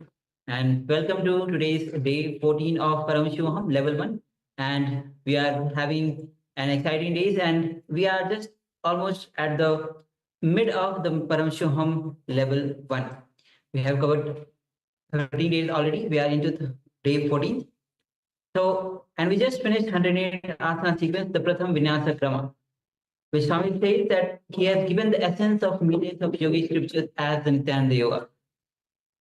So that the divine, Swami says that yoga is when divine enters into man. So take a moment and share your experience or your breakthrough that you had, even any breakthrough that you have with any asana. Go ahead, take a moment and share. And requesting participants, all the participants, those cameras are switched off. Please switch on your cameras. We have Ji Hui, who has camera switched off. Ma Gyan Pradata and Ma Gyan Priyananda. Please switch on your cameras. Be available for the sessions. Because Swami says, the moment you give you 100%, you will have the full benefit of what you are looking for. You will have that super conscious breakthrough. So with this, let's get ready to manifest the powers of third eye. We'll be entering into the scriptural reference, which is the Sas Pramana. Meanwhile, you can get ready with the blindfold, with your eyes closed, or the piece of cloth to cover your eyes.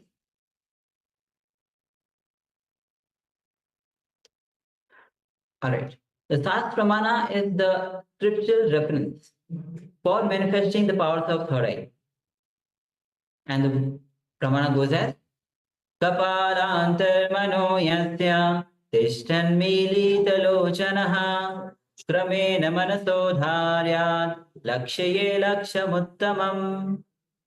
The translation of this verse goes as, by fixing the mind on the inner space within the crown center and sitting stably without any movement, having the eyes closed in succession, by that stability of the mind and the inner space, through the power of third eye, one directly sees the ultimate goal, Lakshya, by having the vision beyond the sight that reveals any object or place, attaining the space of oneness with the source Paramashiva.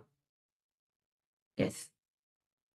So with this, let's get ready to manifest the powers of third eye. Yes, so let us sit comfortably. So once you have secured your eye bands or any piece of cloth to cover your eyes, let us sit comfortably with the head, neck, and spine in a straight line. And let us just unclutch from everything, all the doubts, self-doubts, self-hate, self-denial, all the worries, all the thoughts that come into your mind. Let us just unclutch from all of that. Any thought comes, just be a witness. We simply become a witness and unclutch again and again. Anything, any thought that comes up, no matter what it is, just continue to unclutch. Come back to the space of restful awareness.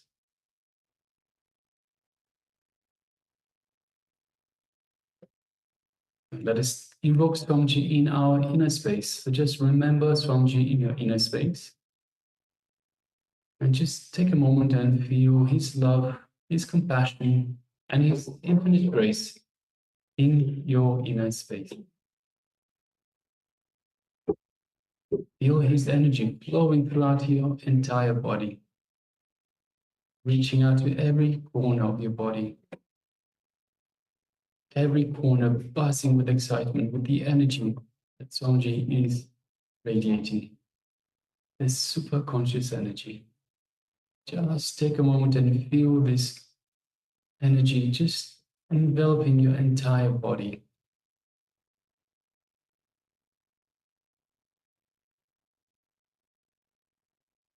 Feel that space of oneness with Swamiji. You are one with Swamiji. Now let us move our gaze gently to the third eye, just between the eyebrows, the Anya chakra.